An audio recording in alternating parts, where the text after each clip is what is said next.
Hello नमस्ते, I am Deepali Goyal. स्वागत करती हूँ आप सभी का साइंस मैजिक पर। तो स्टूडेंट्स, आज की क्लास में हम पढ़ने वाले हैं मिनरल्स के बारे में। मिनरल्स यानी खनिज, छोटा सा टॉपिक है और बहुत अच्छे से हम ये करेंगे। खनिज क्या होते हैं स्टूडेंट्स? सबसे पहले हम लोग जानते हैं कि खनिज एक माइक्रोमोलिक्यूल है। क्या है? माइक्रोमोलिक्यूल, यानी यह एक सूक्ष्म अणु है। ये बात हम स्टार्टिंग में कर चुके हैं। क्या मतलब है सूक्ष्म अणु का? सूक्ष्म अणु के कई मतलब हैं। पहला कि सूक्ष्म अणु वह अणु है जो कि बहुत छोटे साइज का होता है, जो कि सिंपल होता है, जिसे हमारी बॉडी एब्जॉर्ब कर लेती है डायरेक्टली। मतलब कि ये वह न्यूट्रिशन का टाइप है, वह न्यूट्रिएंट का टाइप है, वह पोषक पदार्थ है जिसे नो नीड ऑफ डाइजेशन है, यानी कि जिसे पाचन की आवश्यकता नहीं होती। नो नीड ऑफ डाइजेशन यानी पाचन की आवश्यकता, पाचन नहीं चाहिए। ये लिख दूं? ठीक है। और अगली चीज जो आपको याद रखनी है वो ये है स्टूडेंट्स कि खनिज खाने से हमारी बॉडी को एनर्जी नहीं मिलती। मतलब खनिज डू नॉट प्रोवाइड एनर्जी, ऊर्जा नहीं बनती। ठीक है, खनिज हमें ऊर्जा नहीं देता। तो खनिज करता क्या है? खनिज हमारी बॉडी की बहुत सारी एक्टिविटीज में हमें मदद करता है। कैसे? देखो, एक एक करके सारे खनिज देखें।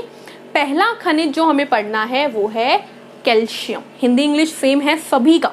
Calcium, phosphorus, potassium, sodium, magnesium, iron को हिंदी में लोहा बोलते हैं, लिख दिया है मैंने।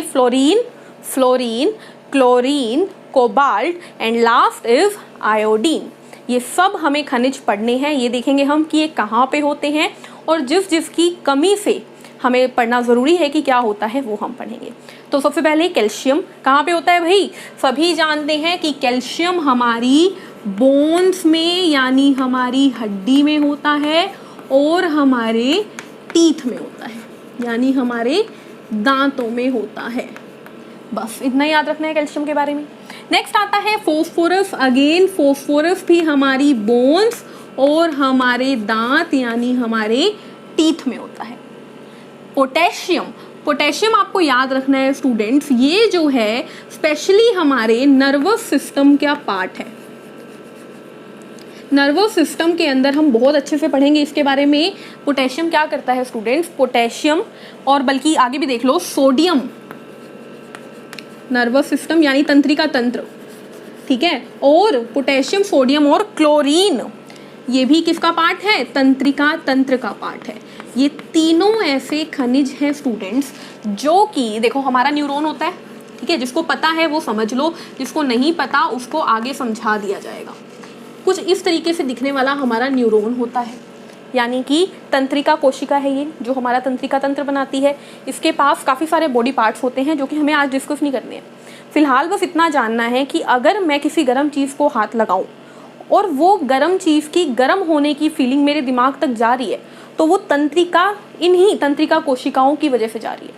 यानी कि यही है जो कोई भी सिग्नल को लेकर जाती है।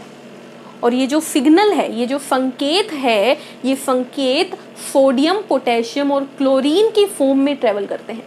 यानी कि यहाँ से सोडियम और पोटेशियम चलते हैं तो वहाँ तक संकेत जाता है, और क्लोरीन, ठीक है। इन तीनों को अच्छे से रोल मैं आपको बाद में बताऊंगी, ठीक है। तो फिलहाल इतना समझना है कि तंत्रिका तंत्र में सिग्नल यानी संकेतों के लिए काम आते हैं कौन? तीनों के तीनों, सोडियम, पोटेशियम और क्लोरीन। इसके अलावा स्टूडेंट्स, सोडियम और पोटेशियम हमारे रक्त में भी होते हैं, ठीक है। रक्त के थक्का जमाने में पोटेशियम काम आता है। ओके, आगे बढ़ते हैं मैग्नीशियम पे। तो मैग्नीशियम भी आप याद रखिए, ये हमारे दांतों में होते हैं, यानी हमारे टीथ में होते हैं, ये वाला खनिज। और मैग्नीशियम के बारे में आपको याद रखना है, ये हमारी बॉडी में एंजाइम को कार्य करवाते हैं। क्या मतलब है इस बात का? देखो, एंजाइम क्या होते हैं? एंजाइम हमारी बॉडी में पाचन करवाते हैं। यानी कि अगर हमारी बॉडी में कोई भी खाने का मॉलिक्यूल डाइजेस्ट हो रहा है तो वो एंजाइम्स करवाते हैं। ठीक है, प्रोटीन को अमीनो एसिड में, फैट को फैटी एसिड ग्लिसरॉल में, कार्बोहाइड्रेट को ग्लूकोज में, कौन करवाता है? एंजाइम।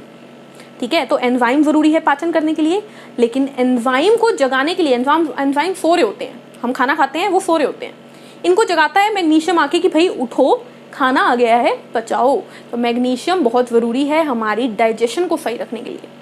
ठीक है, साथ ही साथ मैग्नीशियम का एक और पॉइंट आप याद रख सकते हैं, वो क्या है? मैग्नीशियम जो है वो होता है किसमें? हरे पौधों में। अगर पौधों की पत्तियों का रंग हरा है, क्यों है? क्योंकि उनमें होता है मैग्नीशियम। दोबारा सुन लो, अगर पौधों की पत्तियों का रंग हरा है तो वो क्यों है? मैग्नीशियम की वजह से।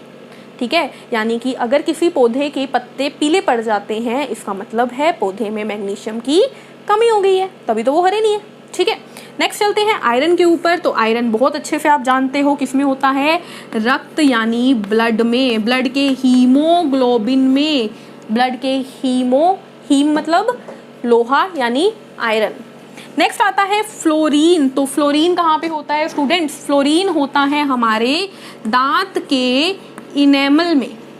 ये जो दांत होता है, दांत के ऊपर वाला पार्ट होता है इनेमल, और फ्लोरीन कहाँ पे होता है? दांत के इनेमल में।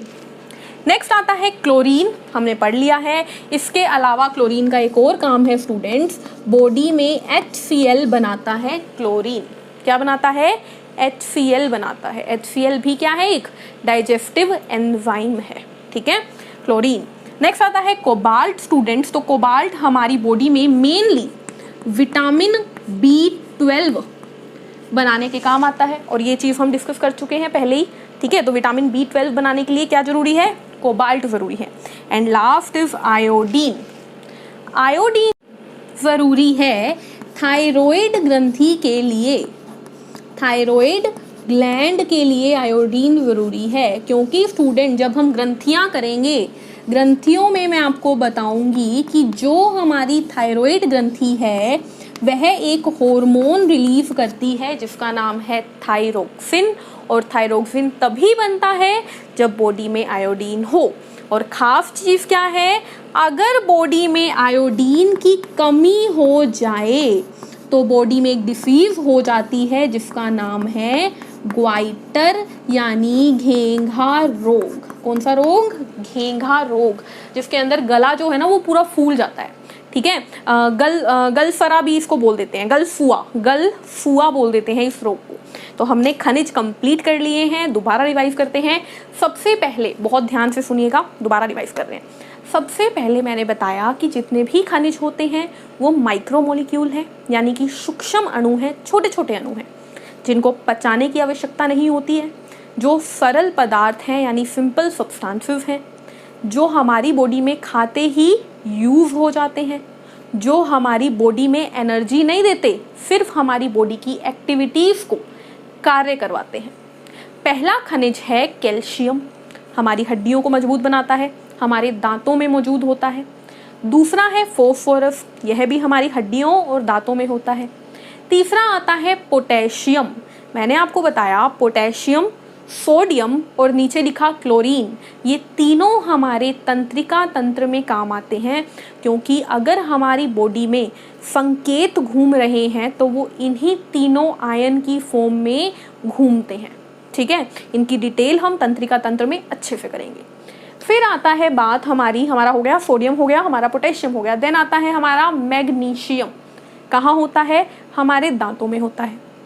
उसके बाद हमने देखा कि मैग्नीशियम की मैंने आपको खास बात बताई कि ये हमारे एंजाइम को एक्टिवेट करवाता है, यानी कि जब भी हमारी बॉडी को पाचन करना होता है तो पाचन के लिए बॉडी को चाहिए एंजाइम, और एंजाइम को जगाता कौन है? जगाता है मैग्नीशियम। मैग्नीशियम की एक खास बात मैंने बताई कि जितने भी पौधे हरे होते हैं, हरा रंग मैग्नीशियम देता है, और अगर कोई पौधा पीला पड़ रहा है तो इसका मतलब है पौधे में मैग्नीशियम की कमी हो गई है। इसके बाद हमने पढ़ा कौन सा? आयरन। आयरन के बारे में आप जानते हो, haemoglobin, haem plus globin, haem का मतलब लोहा है जो रक्त को लाल रंग देता है। तो आयरन कहाँ पे होता है? हमारे रक्त में। आयरन की कमी से अनीमिया यानी अरक्तता हो जाती है। ठीक है, विटामिन में बताऊंगी अच्छे से। फ्लोरीन, फ्लोरीन हमारे दांतों के ऊपर वाले भाग इनेमल को मजबूत करता है, उसके अंदर मौजूद होता है। ठीक है, फ्लोरीन के बाद आते हैं हम क्लोरीन पे। तो क्लोरीन का तंत्रिका तंत्र मैंने बता दिया है। क्लोरीन हमारे एक पाचन एंजाइम जिसका नाम है हाइड्रोक्लोरिक एसिड यानी HCl, उससे बनाता है। फिर आता है हमारे पास कोबाल्ट। तो कोबाल्ट की लिए खासियत क्या है कि ये विटामिन B12 बनाता है। विटामिन B12 के बारे में भी हम बहुत डिटेल में करेंगे जब हम चैप्टर करेंगे विटामिन का, कर चुके हैं। ठीक है, उसके बाद आता है आयोडीन के बारे में। तो आयोडीन लास्ट हमारा खनिज है। आयोडीन एक ऐसा खनिज है स्टूडेंट्स जो कि हमारी बॉडी की थायराइड ग्रंथि के लिए ज़रूरी है। यहाँ पर गले में होती है थायराइड ग्रंथि, बटरफ्लाई, तितली जैसे आकार की। ये थायराइड ग्रंथि जो है अपने अंदर से थायरोक्सिन नाम का हार्मोन निकालती है, और ये थायरोक्सिन हार्मोन तभी बनता है जब बॉडी में आयोडीन हो। सुनिए यार टाटा फोल्ट की कि क्या आपके नमक में आयोडीन है?